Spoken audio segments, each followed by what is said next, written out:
আজ আপনারা দেখাইমো যে মৌমাছি গাছত থাকিয়া কিলা ধরেন এইরকম একটা বেড, এই বেড দিয়া কিন্তু কারেন্টের গুটা থাকিও ফুক ধরা যায়, আবার এই গাছত থাকিয়াও ফুক ধরা যায়। বাজি দেখো,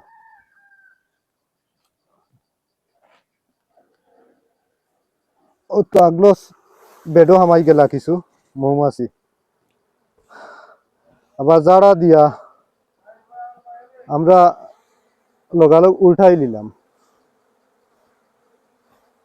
উল্টানির মূলত কারণ হইল গিয়া ফুকগুলা কিন্তু বেডও উঠতে হইব, যে লাকড়ি আছে লাকড়ির মাঝে উঠতে হইব, বাদে আমরা আগলো বেডটা উল্টাইয়া দিলাইলাম।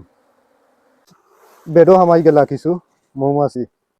যে আপনারা অনেকে কইন, কমেন্ট করেন যে ভাই মৌমাছিগুলা খিলা ধরতাম না ধরতাম, তো একবারে সোজা।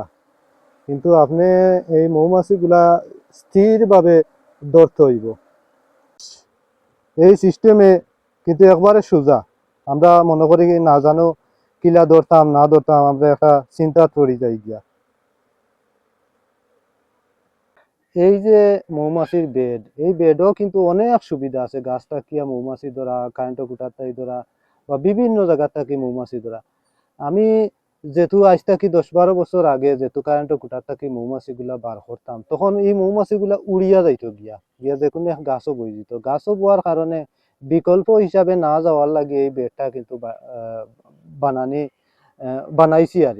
তো আমার হতো হইল কি এক জিনিস দিয়া আমি স্কোয়ার সম্পূর্ণ কাজ করে দিতাম। মূলত চিন্তা ভাবনা করি এই বেডটা বানানি, আবার যাতায়াতের লাগিয়া এই বেডটা কিন্তু অত্যন্ত গুরুত্বপূর্ণ। মৌমাছি যে এই বেডর রাখিয়া খাদ্য দেওয়া, মৌমাছি এই বেডর থাকা অবস্থায় তারারে খাওয়ানি সম্পূর্ণ প্রসেসিংটাও বেডর রাখিয়াও করা যায়।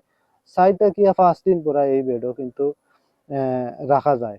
এই বেডর গুণটা হইল গিয়া ওই রকমই। তো আপনারাও চাইলে কিন্তু এইরকম বেড বানাইতে পারবা নিজে ইউজর লাগে।